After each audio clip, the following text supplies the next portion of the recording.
So notice his body language. He seems to try to be aware of where the camera is, trying to maybe, keep his face. But listen, here's why it's kind of funny that he would care about his face being on camera, because his face is all over the place. He's written books, and he is the front cover to his book. Now, a lot of authors do that. They want their face on the book. Most of the time, it's usually like a back cover portrait. But for him, he dresses up like a Roman warrior. Now, the title of all of his social, or what should I say, all of his business, his podcast, the books he writes, the speeches that he does, it was all called Time to Warrior Up. Okay, that was everything he did, Time to Warrior Up, and then it had these little subtitles with it. But he's willing to dress up like a Roman warrior and stand on a rock and make it look like he's, years, 3,000 years, 1,000 years ago, being a conquering hero. But he doesn't want his face to show up during an interview. It's very, it's hard to understand that. But, people can be funny sometimes. So let's pay attention to his body language, and then we'll listen to what he has to say.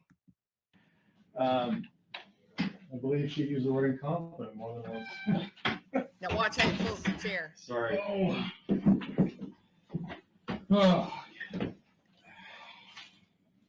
I hate looking after lunch. Almost immediately turning his side to the. All right. See? Jason, I appreciate you coming down here. I don't want to take too much time, like I said earlier. But now, to be fair, I want to say this again. He's got some bad memories of this room.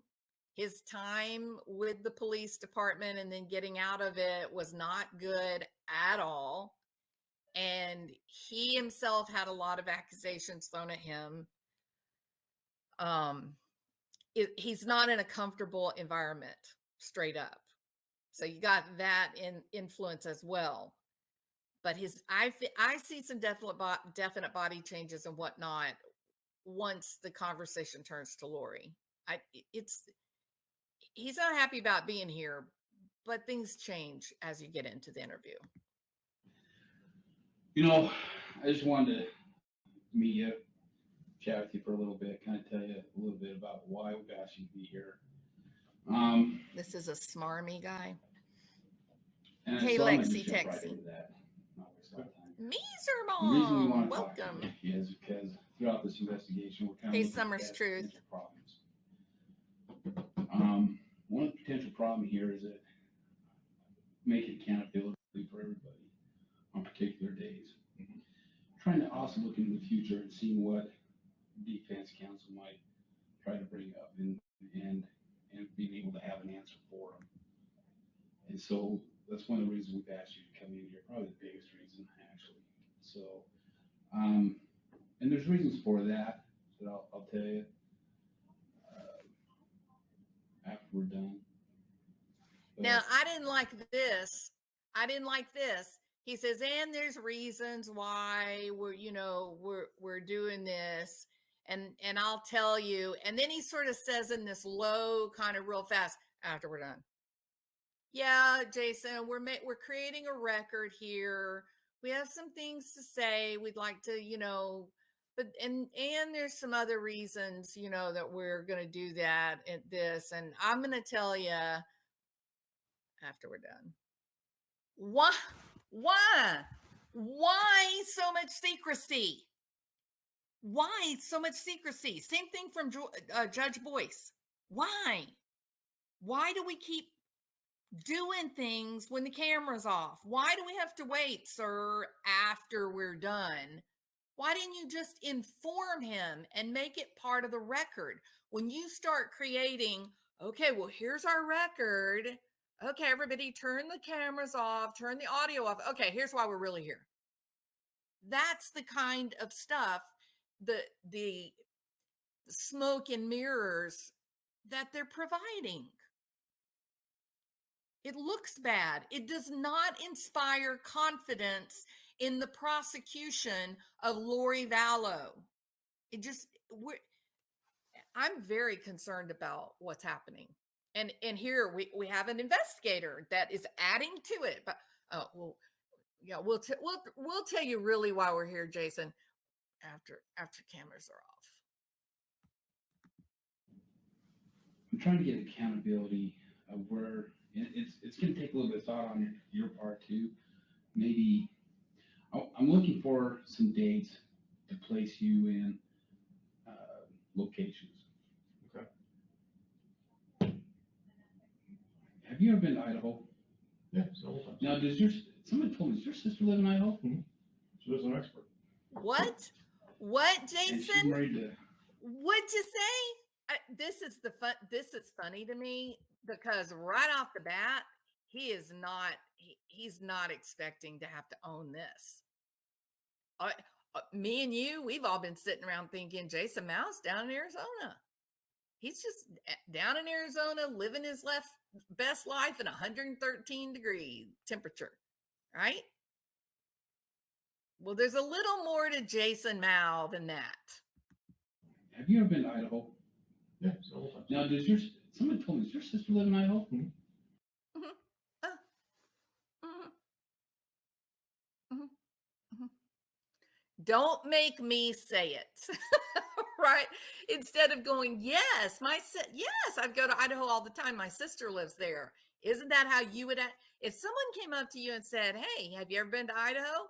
Well, of course, my sister lives there. Isn't that if that's how you would answer that question, put a 1. If you would just go, put a 2.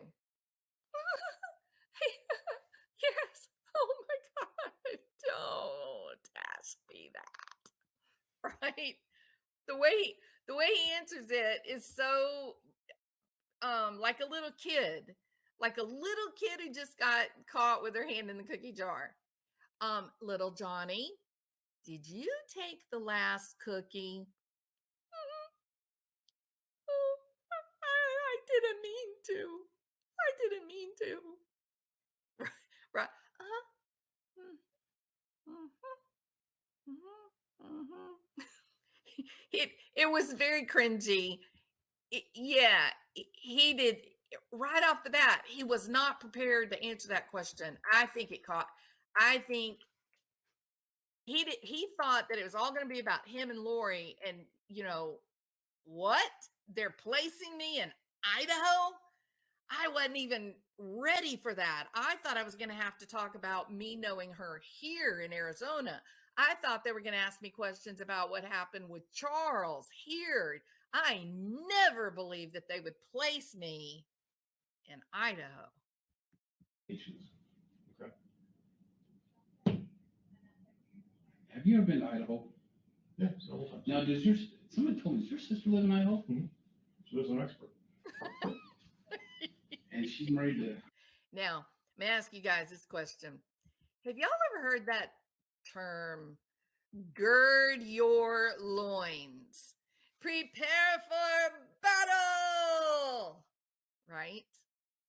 Have you ever asked yourself, how would one gird one's loins? Correct? I want you to watch this guy's body language as they ask him, have you ever been to Idaho? And then when he says, yeah, my sister lives there, watch the change in his body language. And let me ask you this. Does this look like a man who is preparing himself for what might be coming next? have you ever been to Idaho? Yeah, several times. Now, somebody told me, does your sister live in Idaho? She was an expert.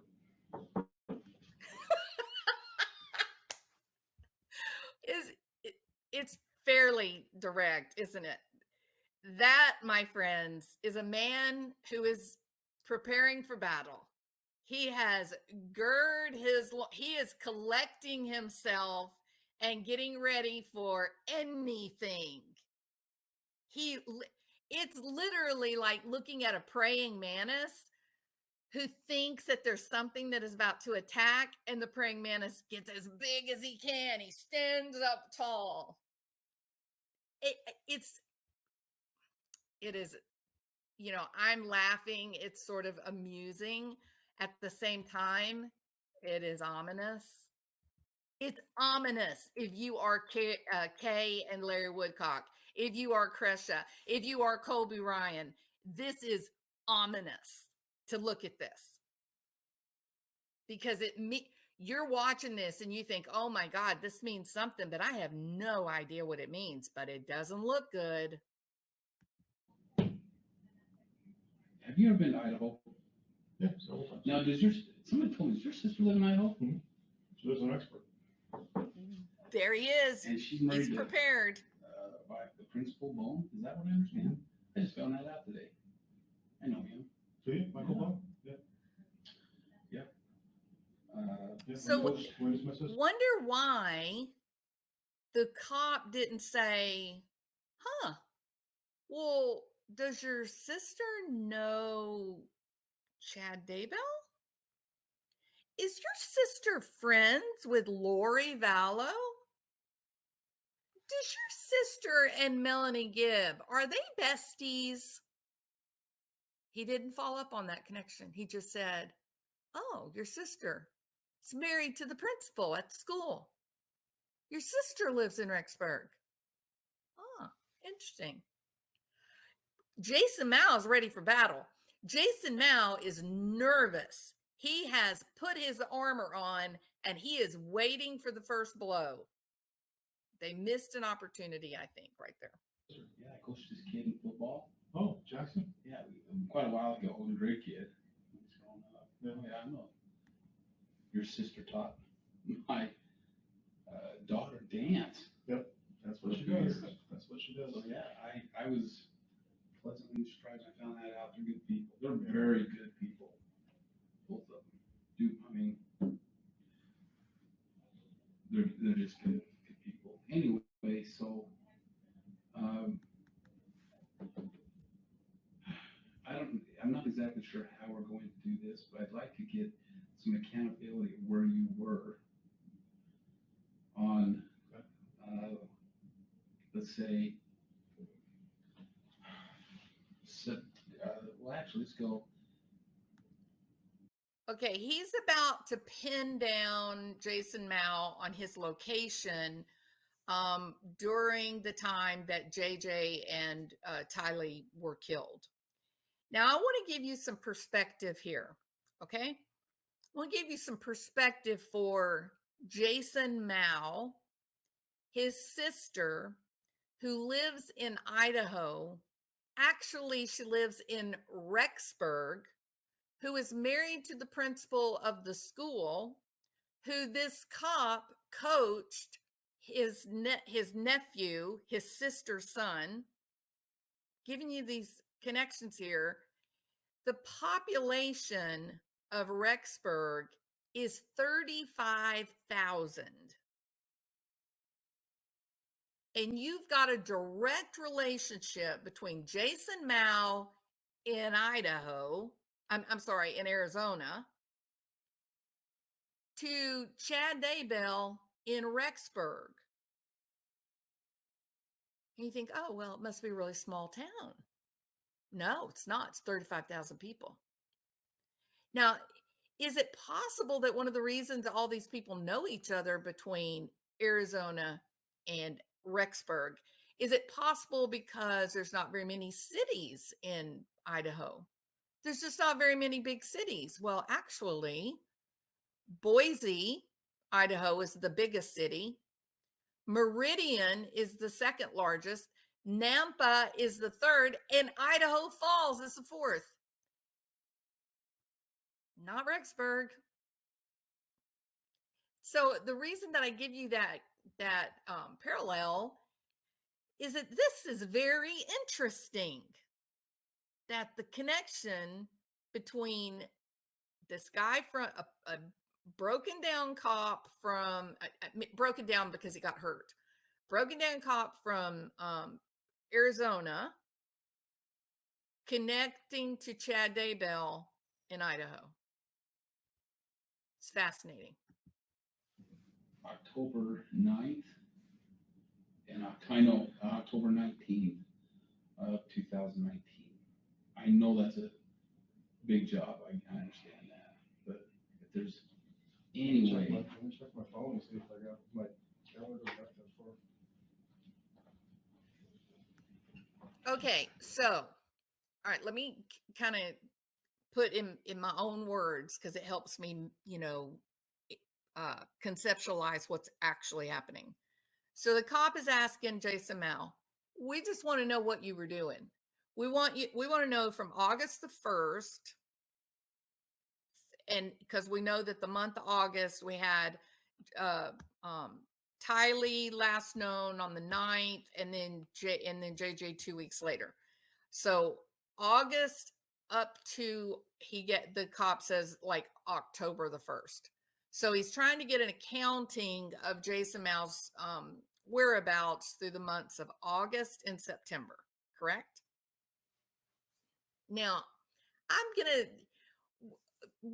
I had a shocking event um that happened, something completely unexpected. The person that passed away was very young, very healthy.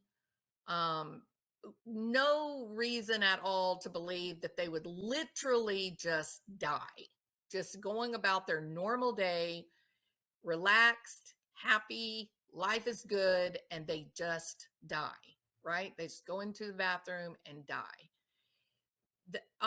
It was such a surprising, shocking thing because it just came out of the blue, right? It's just out of nowhere. This horrific, horrific trauma happens. I can tell you what I did that day because that phone call kind of gave me this flashbulb memory, right? I'll never forget. I even know what I was wearing. I remember that day. I remember what we did the day before. And I remember like 3 weeks after, like I could tell you who I was around, what restaurants we went to eat at. Maybe I don't know, like down to the very minute did I spend $5 or $3, but I do have this very accessible, conceptual memory that is centered on that time period. Now, let me ask you this. I want you to think about your neighbor. If your neighbor is suddenly being featured on Dateline and all across, the country, because your neighbor has two kids that go missing, and then her husband her husband shot and killed, and then the kids go missing, and then you find out that she's married and living her best life in Hawaii. You think you're going to have an idea about what you might have been doing? You think there might have just been this kind of idea for, oh man, yeah, I know exactly where I was when that happened. Let me challenge you. Do you remember where you were when you found out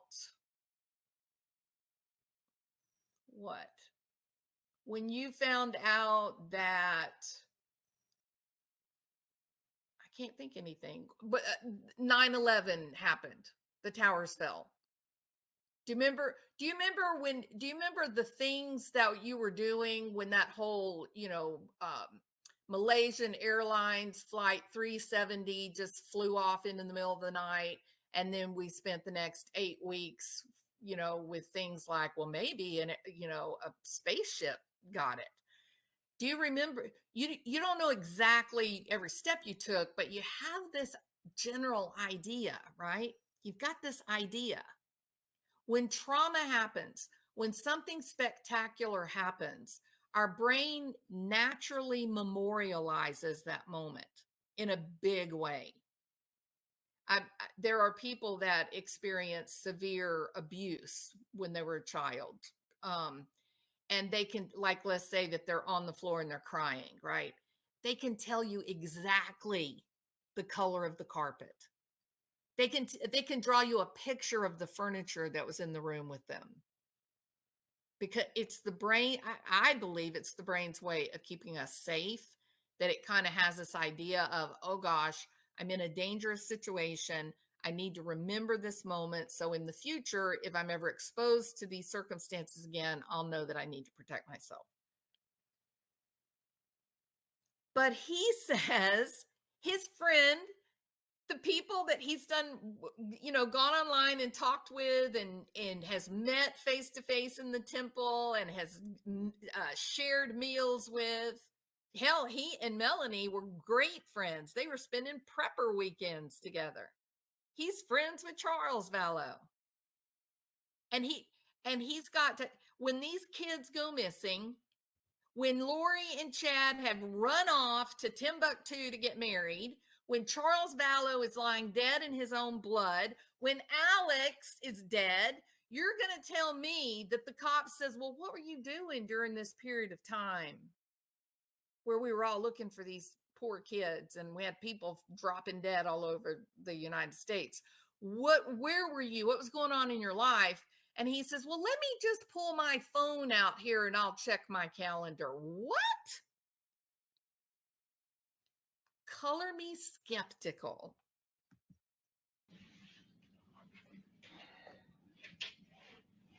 I don't remember what I had for breakfast. And he says, I don't even know what I had for breakfast. Hi, Emily. Good to see you this morning.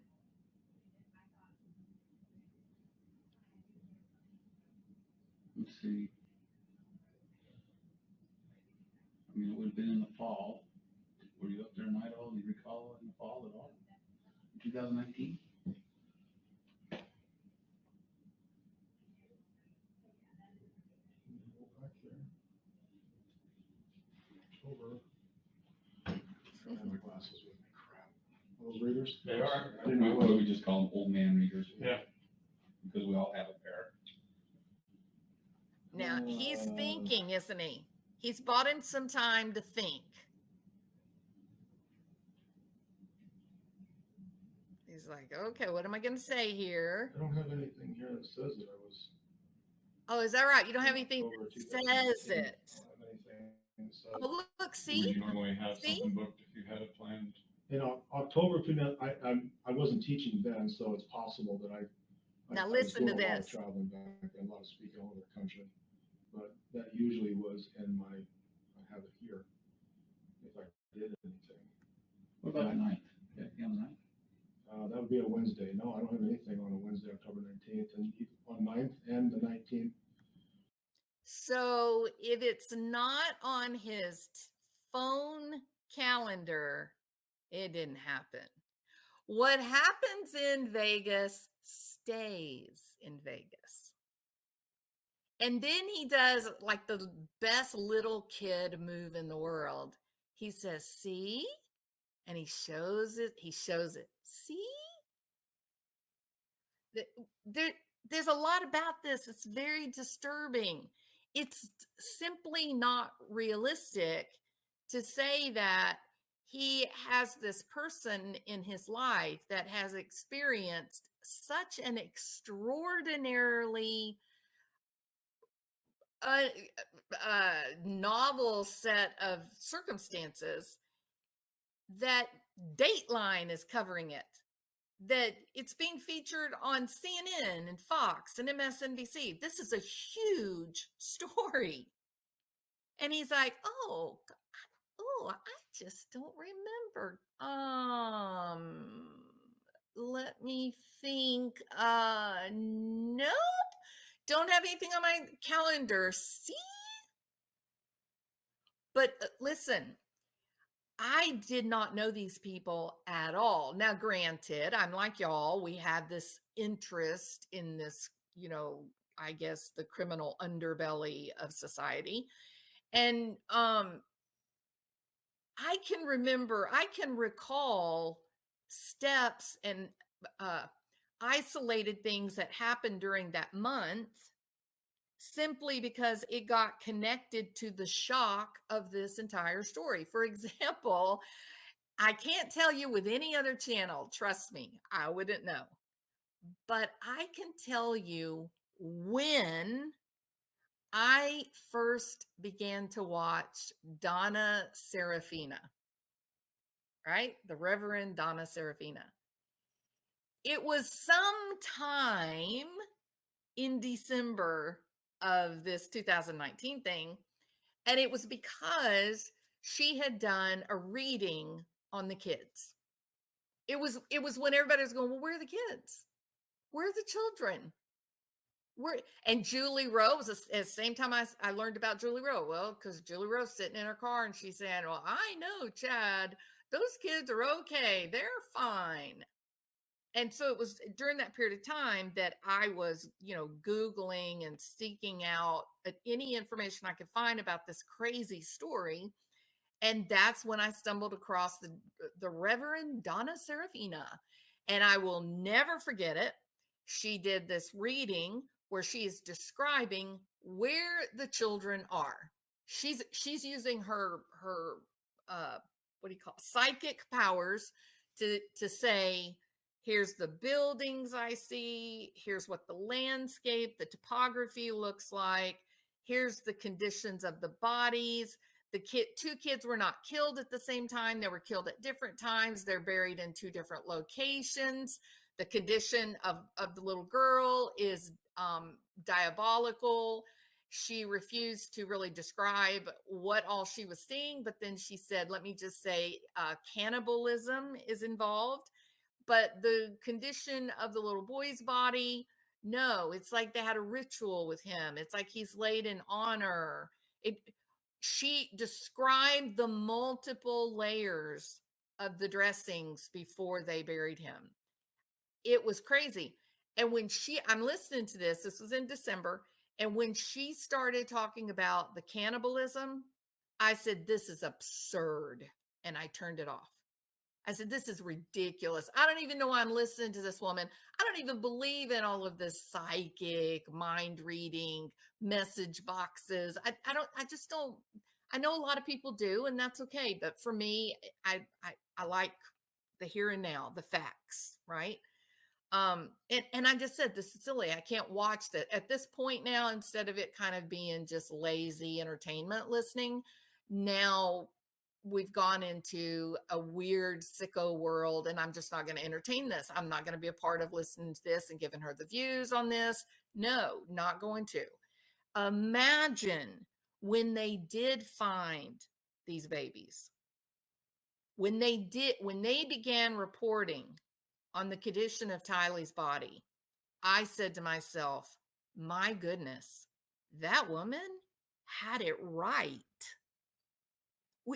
Was she involved? That's how much I don't believe in mind reading and seances and all that. I don't believe it.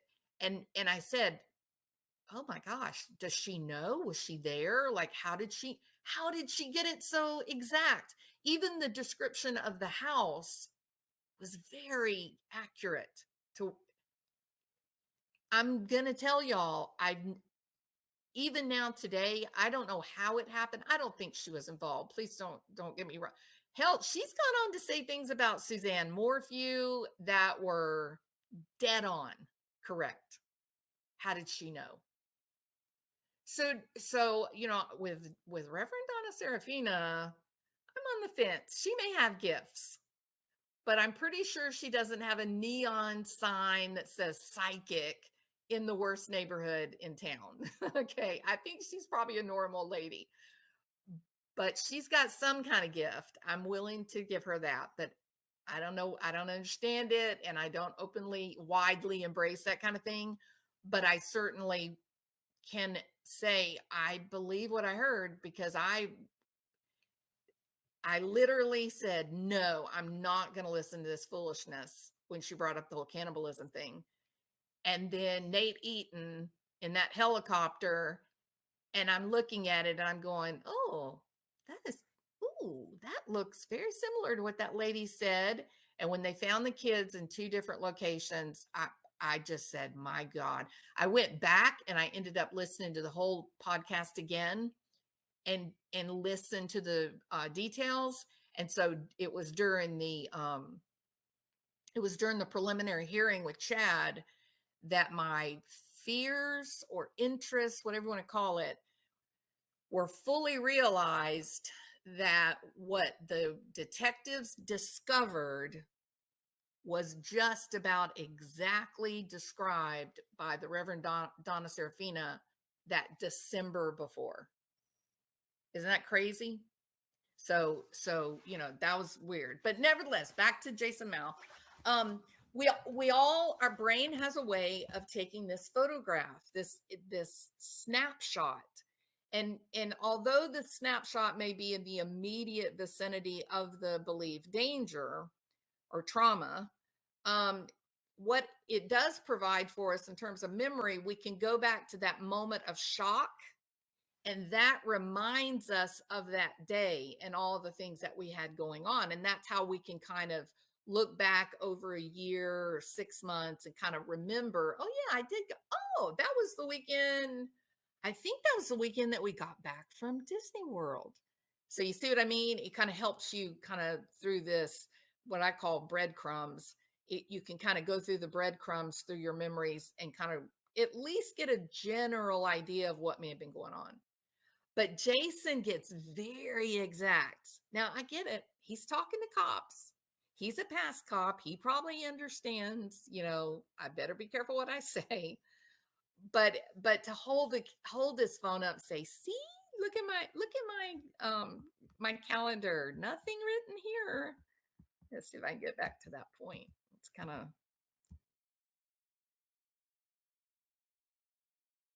okay. Let's see what he says here. I don't have my glasses with me. Crap. Those readers? They are. I didn't know What we just call them old man readers. Yeah. Because we all have a pair.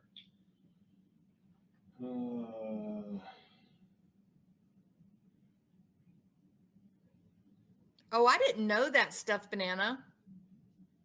Reverend Donna Serafina has a criminology degree. I was in October 2019. I don't have anything that says it. Would you normally have something booked if you had it planned?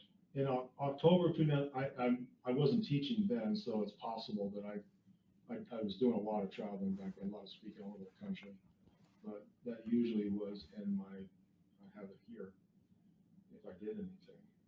What about the 9th? Yeah, on the 9th? That would be a Wednesday. No, I don't have anything on a Wednesday, October 19th. And What? on 9th and the 19th. The 19th, I did an event at Feed My Starving Children here in the Valley. On what day? October 19th. I did that. Where's your pen? According to my calendar, I was at Feed My Starving Children October 19th, Okay. which is they package food. So it was probably for my church. I took the youth there. Yeah, Feed My Feed My Starving Starving Children. So my calendar says. Did you need to see that? No, I got it. And then October 9th, I don't have anything for October 9th. Okay. Thanks, man. Feed That Starving Children. You may need them more. That doesn't have anything to do with that organization that Christine Atwood. Atwood has anything to do with. Oh, I have no You idea. know who she is? The name is familiar. It's a place in Mesa. It's over by where the festival used to be, and it's a processing center. Okay. You bring volunteer groups come in. One guy pours a cup of rice, one guy pours a cup of beans into a package, and then they seal it. And sometimes teams compete against each other for how many they can package up in one sitting. This Christine Atwood, she has a charity that she runs or involved with, and it has to do with. Oh, you know what? I know who she is. Yeah, I know what you're talking about. No, it doesn't. Different. Okay. So that was 19, nothing on the 9th. If I asked you to look through any financials, or generally the best way to do is financials, or do you got any, you got any calls or texts that go back to the 19th of? The 19th of May. Or excuse me, the 9th or the 9th? Well, I guess 9th, really the 9th. Calls, texts. That's a good question. I have no idea. I know with my phone, I got stuff. They do cycle off after a while. I got stuff on there from, it's silly. I just need to go. How long have you had that phone in particular? This one in particular, less than a year. Yeah, my It probably calendar doesn't go back. It drops off. Well, it's reloading. Sorry.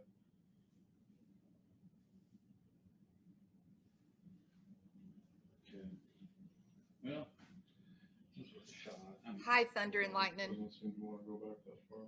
You normally use your debit card when you go out and about to like When- get when food I'm- or whatever.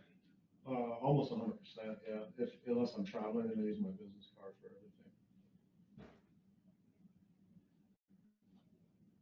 And if you had the ability to online go back in time for those records to check those dates where you're using the card, that could be helpful. I just want to see, I want to just be able to say, okay, we talked to Jason. That's very interesting, isn't it? To watch his body language. I mean, they're look, even though they start this thing out and they're being very friendly and kind of like we're just here to tie up loose ends and make sure that the defense can't come back and interject doubt, and all that. They're very they're working hard to put Jason at ease. Now they're really beginning to pin him down. And remember, he was a cop, so he understands this process, I would bet, right? That's my guess. But I want you to watch what he begins to do here when they kind of start honing in. And in the beginning, they're like, "Do you have any idea where you might have been? Let's say during the 1st of August and the 1st of October." And they just leave it really general and broad. And he sort of buys time. He doesn't really say much. No, can't remember. See, nothing on my calendar. But now they're like, well, do you use a debit card? Like maybe that could help you. And he's like, yeah, it would be on my business. I always use, my business account. Now they're saying, oh, okay. So give us records. But watch his body language as they really begin to like drill into him. And if you had the ability to online go back in time for those records to check those dates where you're using the card, that could be helpful. I just want to see, I want to just be able to say, okay. Okay. What's the reason that one would take reading glasses that are very comfortable lying nice and neat in a comfortable area just outside of where your hand would rest? It's not like it's interfering where he could, put his hands. Why does he just take it and move it a little bit? Why does he begin to rearrange things? Because this is a man who is feeling pressure. He is uncomfortable. They have taken his control from him, and he is reestablishing some type of order, even if it is to simply rearrange the objects on the desk in front of him. He is freaking out, in my opinion. We talked to Jason. He said, this is where he was. This is how we show where he was. Okay. Am I getting drug into this? It's, I think, more along the lines of to not. Yeah. Did he tell you what's happening to me online and the social media because of all this? I don't, I would tell you that I kind of keep track of that on my own just by being involved in the case. Now, this was interesting to me. They're asking him, yet very nervous, Bebop, I agree. They're asking him, we need to know where you were, Jason. We're just asking you. Tell us, show us what, if you were in Oklahoma City, let us see it.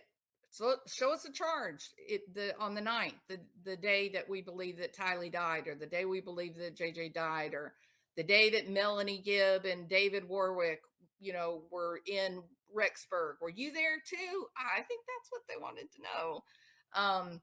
Just show us something. Just anything. We don't care what it is. It could be a gas receipt. It could be something off of your credit card. Just if you purchase something, anything. We don't care. How is it that he goes from them saying, just give us something. We're not pressuring you. Take your time. When you get it, send it to us. Very relaxed. They're not being hard on him. They're not being rude. Why is it his answer is, those people online did it? It's those people online. Well, what do we want to do when somebody is going to hold our feet to the fire? We want to blame, don't we? We want to blame it on someone else. I think he's very uncomfortable. I think he's very nervous. Otherwise, why would he go to, well, have you heard what those people are doing online? Now, some people may say, well, he was just trying to distract. He knew they were honing in on him and he was trying to distract them from that. Maybe it was a distraction. Maybe that's true.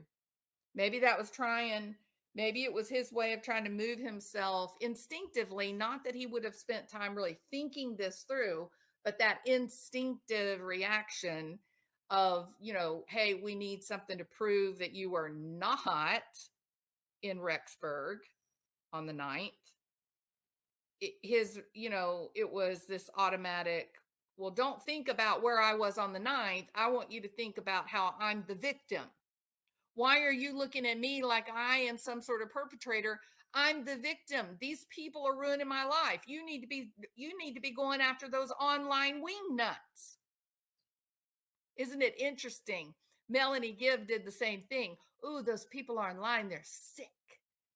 It's an exact quote. Ooh, it's so sick. Is it, Melanie?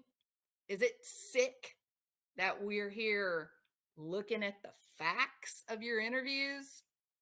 Because I can tell you this, my best friend doesn't have 4 dead husbands and 2 dead children and believes that she is Moroni. So what's really sick? That we like to mystery and we like to watch all of these, interrogations and try to figure out what happened. But you are attending meetings where you and your friends are conjuring earthquakes.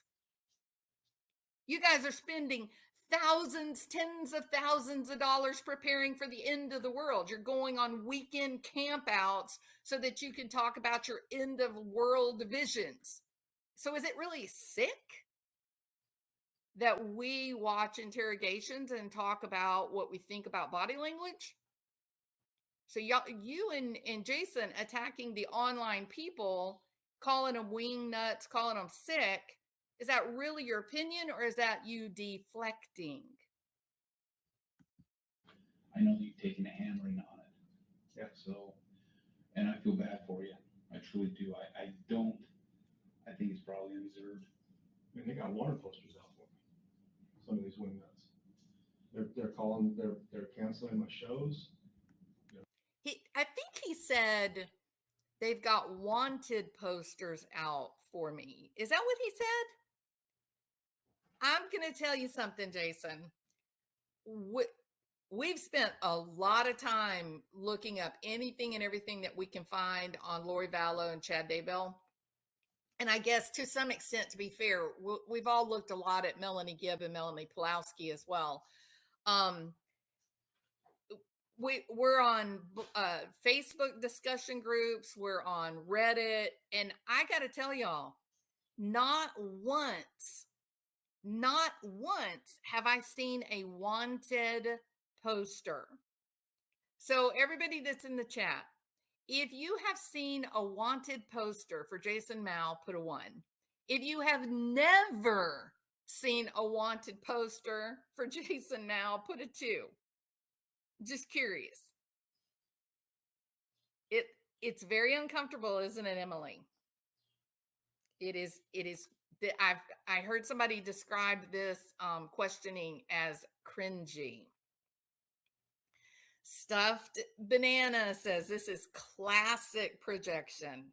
There you go. But you are a bit bananas, so got to be fair, right? Look at all this. Kathy says, hell no. 2, 2, 2, 2. Yeah, I'm sorry, Jason, Jerry, Bananas, Pam.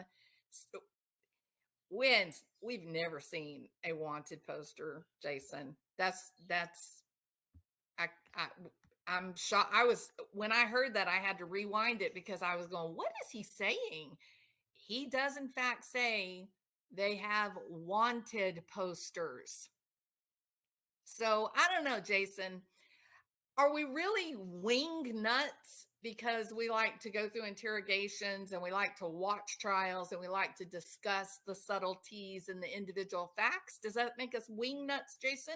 Or is it more of a wing nut to dress up like a Roman warrior and complain that people have put out wanted posters for you? I don't know. I'm just saying, trying to keep my facts straight. They're messing with my employment. I mean, they try to get my books canceled. Yeah. So like Dan said, one of the best ways, and you know this, I want your copy, but you were a copy. You don't have to give it to me. You don't have to sugarcoat it. What do you mean? What I want, what I really need is you to consent to just giving us some DNA. So a mouse swab. Here's why. Boom. There you go. That's it right there. They just dropped the bomb on top of Jason Mouse's head. That's what they were working toward, in my opinion. That's what they were working toward with this whole interview, was that moment of truth. We need a DNA sample. What? A DNA sample? Now, remember early on when we had Jason Mouse sitting there and he was all chill and relaxed and whatnot. And then they said, "Hey, Jason, have you ever been to Idaho?" And I kind of joked and laughed about, gird your loins, right? And prepare for battle. And he does. You can literally see him like a praying mantis. You can see him sit up erect and straight, pull his shoulders up, to protect around his neck. And he looks like he's about to go into battle.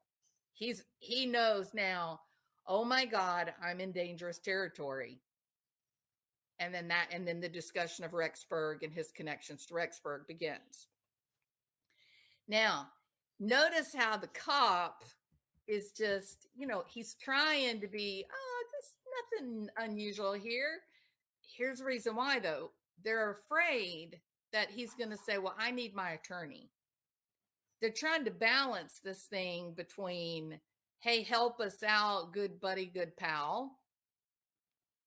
They're trying to avoid putting him in a situation that he could feel safe, saying, I really think we've now entered an area. I think I'm going to need my attorney. So they don't want to alarm him. They don't want to, upset him. But I really think this was the whole point of them being there, was to get that DNA sample.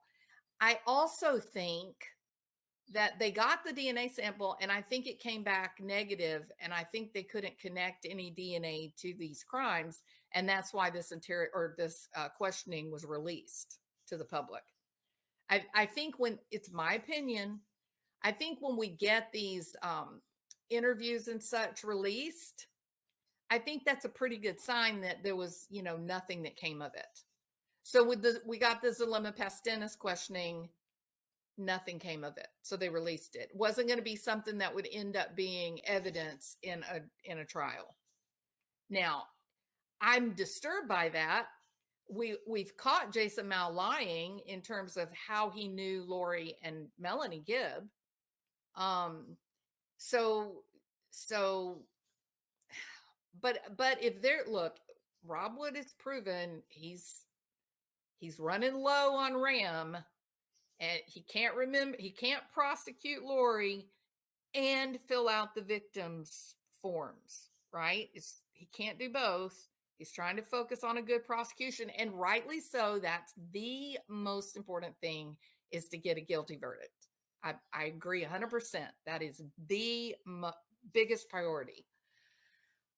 But just because Lori is guilty, does that really mean that there's no conspiracy? I think there was a conspiracy, and I think that it had religion at its heart. But I'm a nobody. Yeah.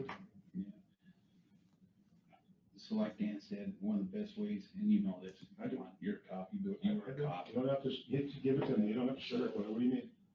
What I want, what I really need is you to consent to just giving us some DNA. So a mouse swab. Here's why. Some of this evidence we have is forensics. And I want to be able to say that any DNA that we come up with is not yours. Before the defense comes up and says, well, did you go test him? Did you talk to him? Because Jason, if you don't think that's a possibility here, I know. that's exactly what they're gonna do. Yeah, They're gonna that's go to exactly what they're every gonna do. everybody. I know. Swap That's it. why I want to put you. Now, you see I how know. quick that Swap it. Jason I got says, it. swipe it. Let's go. Let's I mean, do it. He's not worried about his DNA. He's not worried Whatever I about have that to a do to get bit. myself away from this crowd. I think this is probably the best way, because then you can say there's nothing here that indicates this. Nope. So we'll go find something else. So even though the cops, what I think this is the reason they're there is to get his DNA. I think that it came back as a nothing burger, and that's why this was released. And I do think that it tells us that the cops are not interested in Jason Mao anymore. They've moved past him, and they've moved past Dilemma Pastenis, and I think we're done. Unless, let me give this caveat, unless they go through with prosecution against Lori for Charles Vallow in Arizona, right? What's going on right now, remember, that's the death of Tammy Daybell, JJ, and Tylee.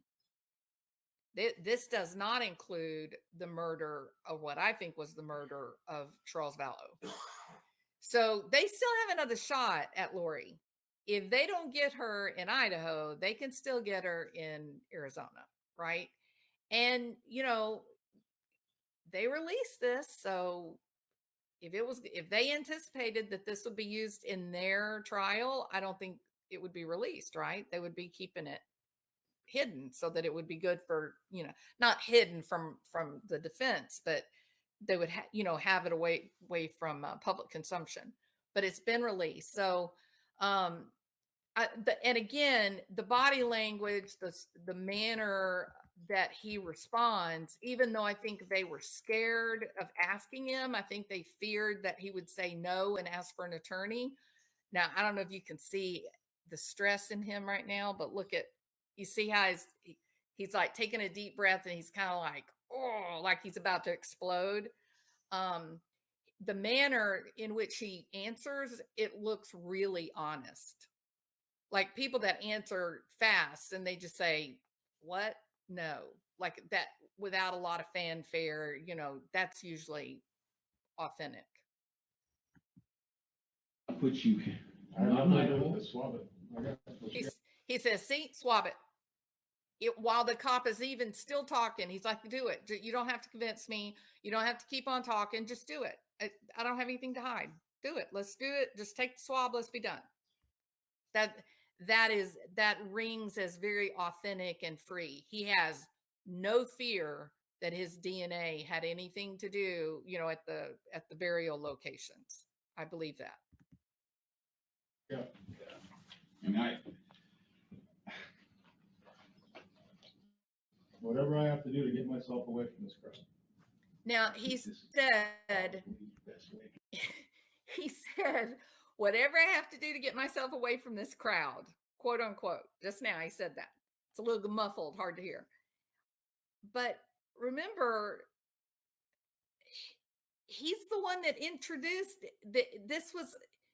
He and Melanie are the ones that pulled Lori into the fold.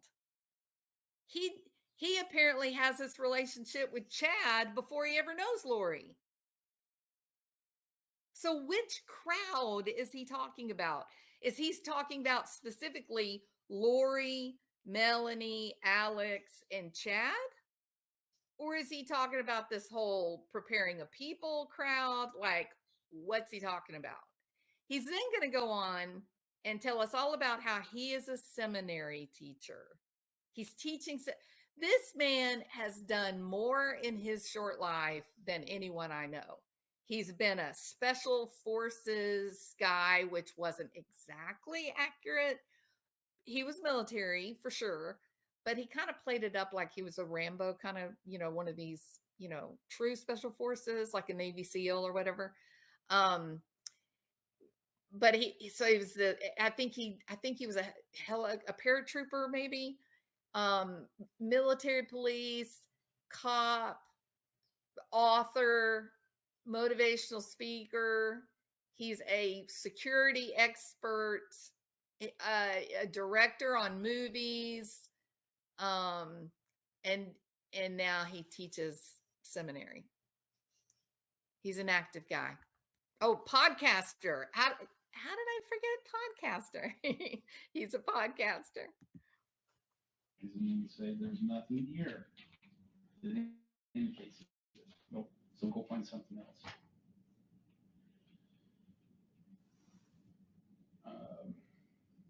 And you're not the only one we're getting with. So I think myself, sorry. Probably. I know your prints are for sure. Yeah.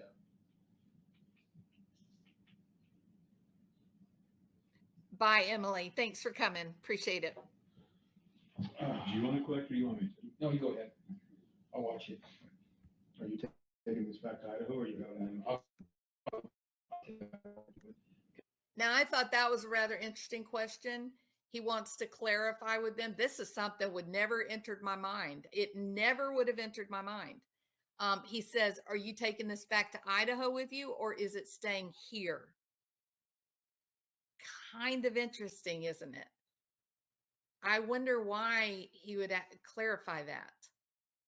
He recognizes they're asking about Lori and Chad. All that's happening up in Idaho. So did he have a fear that it was going to stay in Arizona? Just very curious. I don't know. It wouldn't occur to me to ask that. Because a lot of stuff is still at the lab. In fact, they're arguing today. Should be arguing today. So you probably get online and watch it. They should be arguing today on some deal if we think son. We don't know whose it is. We may send that and say, compare this. But you know. Wow, that was kind of interesting. I'd never seen that before. Watch Jason Mao. If we get DNA that's on, we don't know whose it is, we may send that and say, compare this.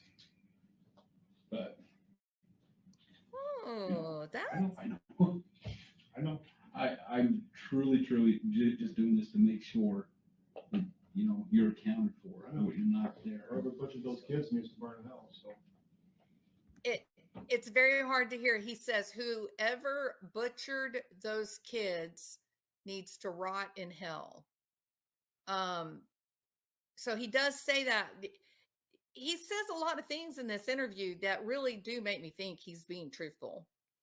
But he is very nervous. But can we be honest? If you had been friends with Lori and Melanie and you didn't know anything about what they had been up to, you were legitimately just friendly with them, you know, at Sunday school or something. You'd be nervous too, because people would be saying, oh, well, those are my friends. So, you know, you're automatically guilty by association. But there's a lot of these weird things that happen and friends don't know anything about what's going on. So, you know, that may be what we're seeing here. He is absolutely, you know, nervous and scared, but that doesn't mean he knew what they were doing. So you gotta, people get nervous just because they fear what someone else will think. I mean, truly, sometimes people are not very open-minded about the reality, you know, and it's possible that he was friends with them and he really didn't know what they were up to. That's entirely possible.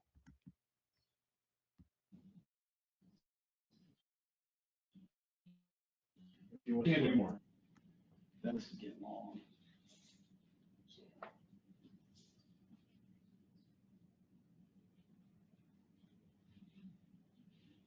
Yeah, I agree. So you still doing much traveling and doing any, or how many? COVID shut everything down. Yeah, matter of fact, the last time I was in Idaho, I lectured at the Y there. I was for education week. Really? I guest lectures there. During education week. Yeah. How long? When was that? Last year. Was it last? No, it was before COVID, so it's 2 years ago.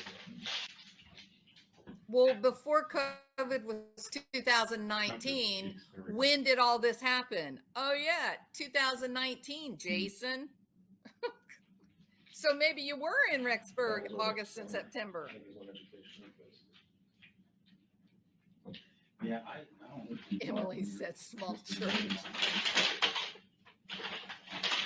And their son, Jackson, Ron was mentioning he had to come home. He's having some- See?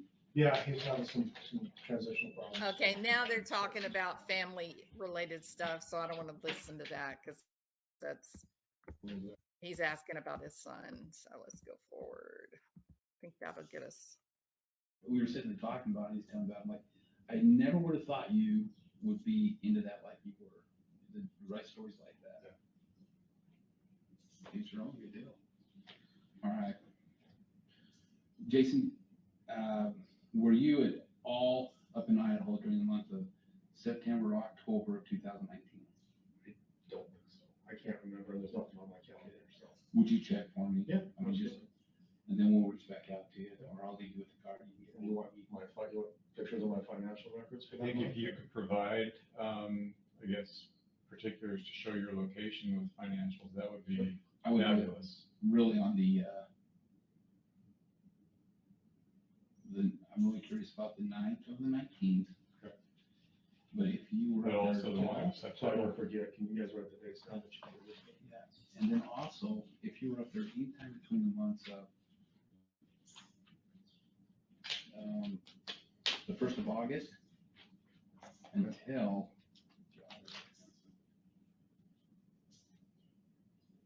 October. the 1st November Oh, November. Of the 19th? of 19. You were up there a couple years ago and gave that talk. Where was that at? Oh, not at BYU. Or you said it was at BYU, but Well, I've been up there a few times. I spoke, I actually spoke at the school. In Rexburg. I spoke at the Tabernacle. Mhm. I spoke at Mike's, or I'm sorry, Mike Bones School. What was this? I spoke at a fireside at a church there. I've been up there a couple of times. I spoke in Blackfoot. I did book signings in Rexburg and Idaho Falls. I got a huge fan base. so let's do this then. What? If you were up there through the month of the 1st of He said, I have a huge fan base up there. This is cozy, y'all. This is very cozy. It's hard to it's hard not to be a bit skeptical. But he does present as being true. He's very nervous, but I think, he does seem being like he's being truthful. August through the 1st November, whether it be Blackfoot, Idaho Falls, those surrounding Anywhere. areas, Fort Rexburg, let me know where that was. Okay. And the dates. But I'm really particular about if you're up in the Rexburg area through the 1st of August through November 1st. Okay. So anything you can help us out, just to Can I let just us know. forward it to Coons or send it to you? Either or, I'll give you my card, but either or. So I have my email's on the bottom there. Okay. Yeah, I thought I had one, but you should get a new phone. No, that one was updating, so I had to Oh, get that's with right, you, that's so right. Yeah, let's get in. Oh, never mind. you still have it. Got it. Got it. We're just gonna write on the back. I'm sorry, y'all. I think he seems incredibly nervous. I'm sorry, you have to deal with this madness, man. This is my life. This has been my life. And for there nothing. again, we got You're- that repeat of this manipulative crap of, oh man, I'm so sorry you have to deal with this. Who did we hear doing that before? Chris Watts. Remember that? When they went up there to interview him at the prison, and is it Wisconsin? They went up to interview him at the prison in the dead of winter, Chris Watts says, no, it was when he admitted to doing it and he told where the kids were. Yeah, it was when he was first arrested. And he says to Graham, he says, I'm sorry I lied to you. I'm sorry I lied to you before. Do y'all remember that? If you remember him apologizing to Graham and Tammy for lying to him, Chris Watts I'm talking about. I'm sorry I lied to you before. Now that I've just admitted killing my wife. Now, he was saying that his wife killed the kids, but he has admitted to killing his wife, and he has admitted to discarding his 2 children, toddlers, in oil. He says, "Hey, gee, I'm so sorry I lied to you. I'm sorry I lied to you." What? It's so the cognitive dissonance created in that moment was so uncomfortable, wasn't it? Well, there was. We're confronted with it again, exactly the same thing. You've been hauled down to the police station. You're nervous as a cat on a hot tin roof. You're having to deal with these wing nuts that believe that they could conjure up earthquakes, these wing nuts that are associated with dead husbands, dead wives, dead children. And now they have swabbed your mouth, which is a very degrading type of experience. They've swabbed your mouth, Jason, and you literally just said, "Hey man, I'm sorry you got to deal with this." What? Any innocent person would be angry in that moment. Do you agree? Don't you think that you would be really, really put out and frustrated and irritated that you've now wasted an hour or more of your day in the police station? You're nervous, you're terrified, you feel physically awful. You've had to stand there with your mouth open while some guy, rubs a Q-tip around inside your cheeks. Now you're going to look and say, "Gosh, I'm sorry y'all have to do this." No, no, there's something wrong with that. I don't know what it is, but it doesn't, there's a disconnect. Is it manipulation? Is that why it feels so uncomfortable? Is he making an attempt to manipulate the investigator? Is he trying to form an alliance with the investigator? "Gosh, detective, I'm sorry you had to come down here and do this." Oh man, that Jason's a nice guy. Think about it. There's a reason why these moments make us uncomfortable, because they're inauthentic. Year and a half, myself and Ray, this is what we do almost every day, so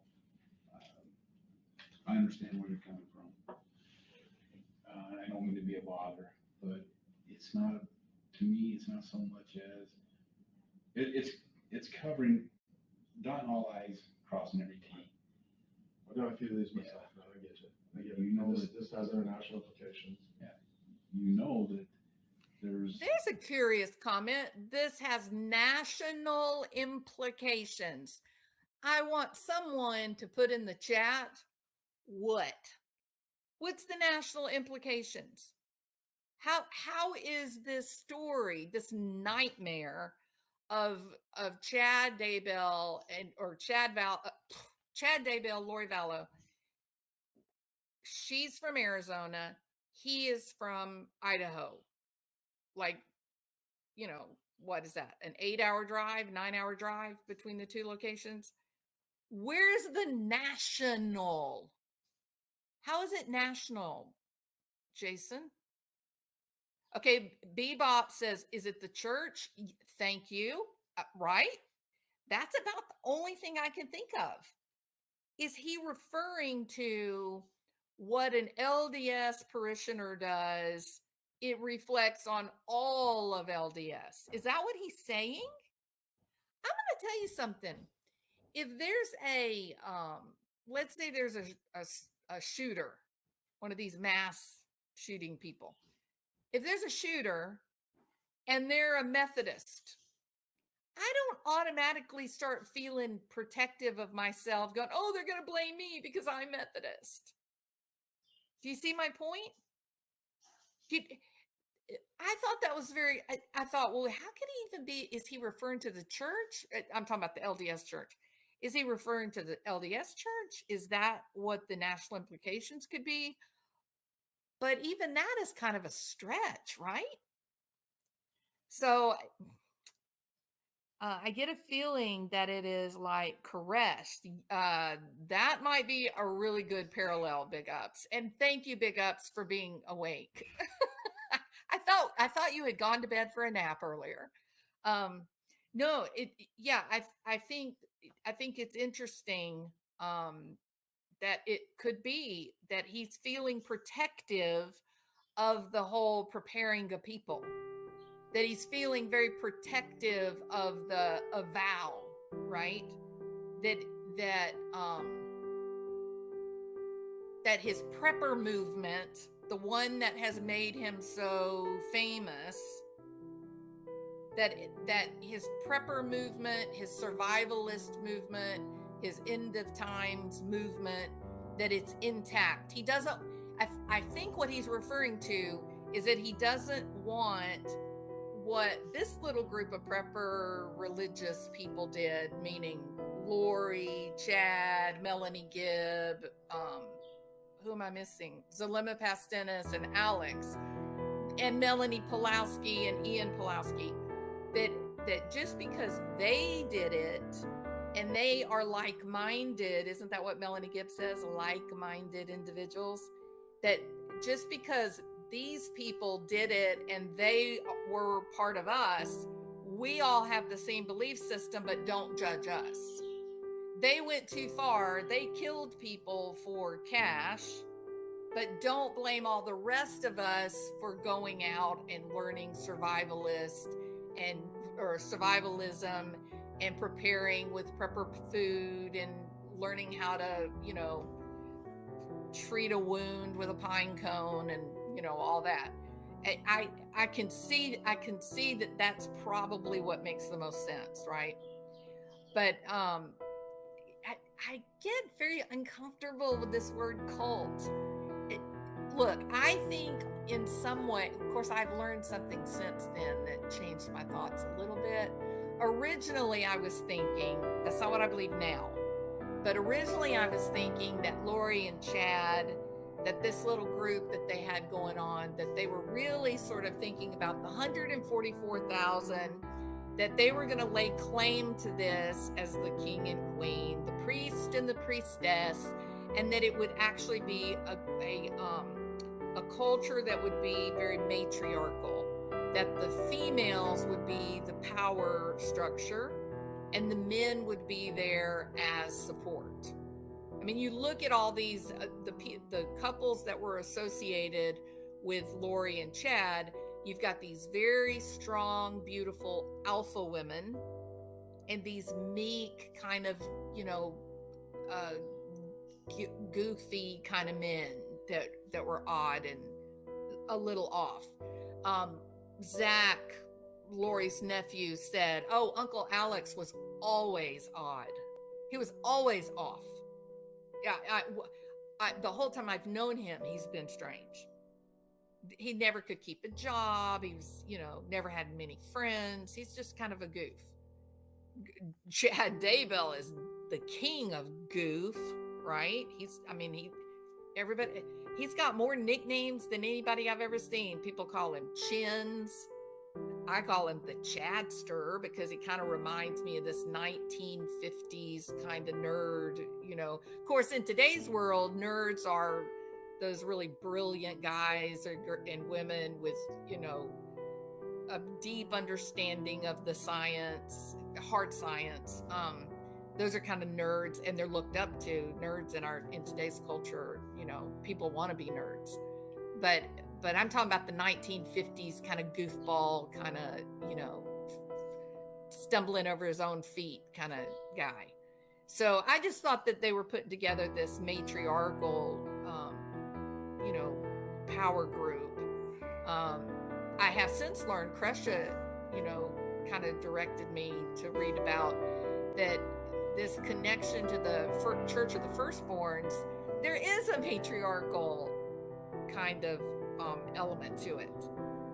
So yeah, so we even though we have to change our ideas a little bit about what our hypotheses about what might be going on in this situation, we still keep coming back to the same thing.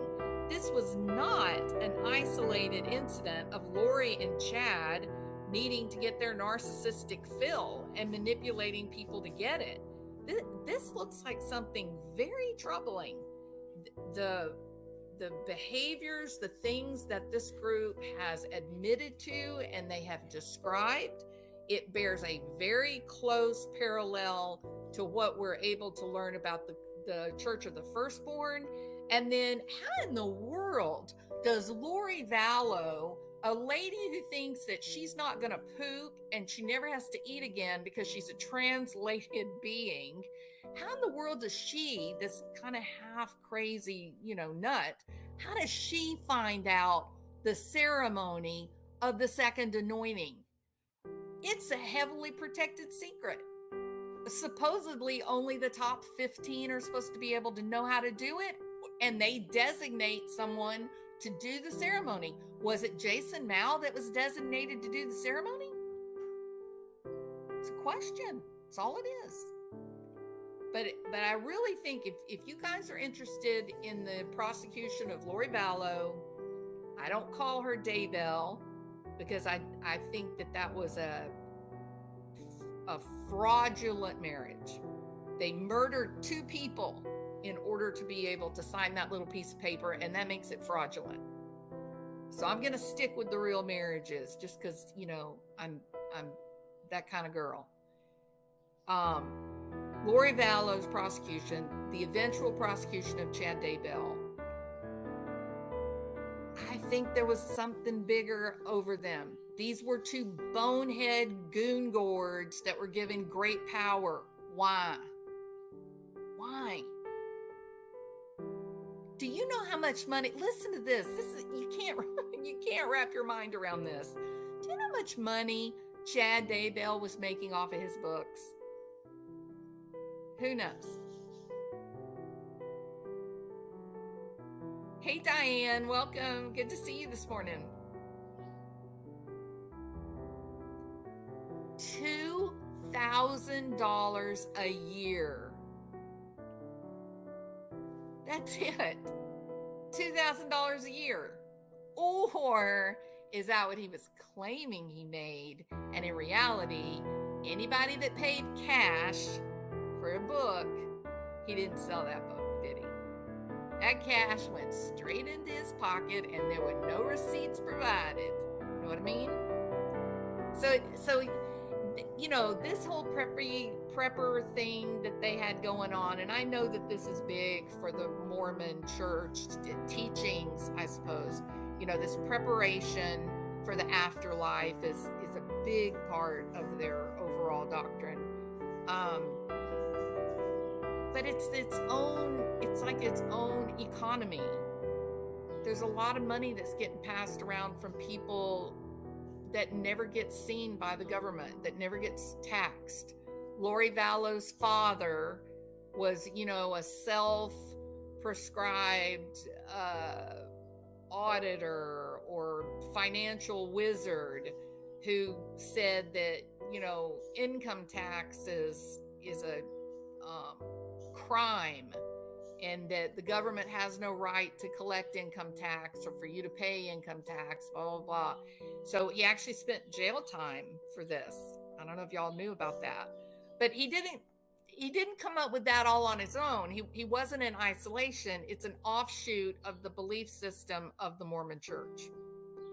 So Lori Vallow's father treated her like she was a holy being, that she was sort of preferred above all the other siblings, and that she was told that she, because she loved the scripture, she was a special being. So Lori didn't end up in this horrible drama on her own. She had a lot of support from her family of origin. But then you got this other group. This Time to Warrior Up fella was part of it. And while I do believe, and I've been very clear throughout this video, I do think that in parts of this video, he's been very authentic. I think if you had any fear at all that your DNA would be connected to Chad Daybell's house, there's no way in hell that you would have said, sure, take my DNA, let's move. There's no way you would have done that. Hit that right then and there. thinking about, oh, I was in Chad Daybell's house several times. I've told this guy I've never been there. Nope, I need an attorney. Not taking my DNA, right? And he didn't. He in fact, he interrupted the detective and he said, let's do it. Go ahead, let's get this over with. But then you juxtapose that against him saying, man, I'm sorry you have to do this. Sorry you have to be here interviewing me. Wrong, Jason. You would have been expecting that the detective would be apologizing to you. Sorry we had to do this. Sorry we had to bring you down here. Sorry we had to take your DNA. Sorry we had to make you sit through this. Sorry. But no, Jason Mouse, he's out there controlling the situation or trying, moving eyeglasses around, trying to put things back in order, get a sense of calm about himself, I think. But overall, he comes off as authentic, y'all. He does. He did lie. Or did Melanie lie? Or has Lori lied? Like, what's the real story? Who's going to be the first one to come up and tell the truth about how it is that Jason Mao met Melanie Gibb, met Lori Vallow? Where's the truth? We don't know the truth. All right.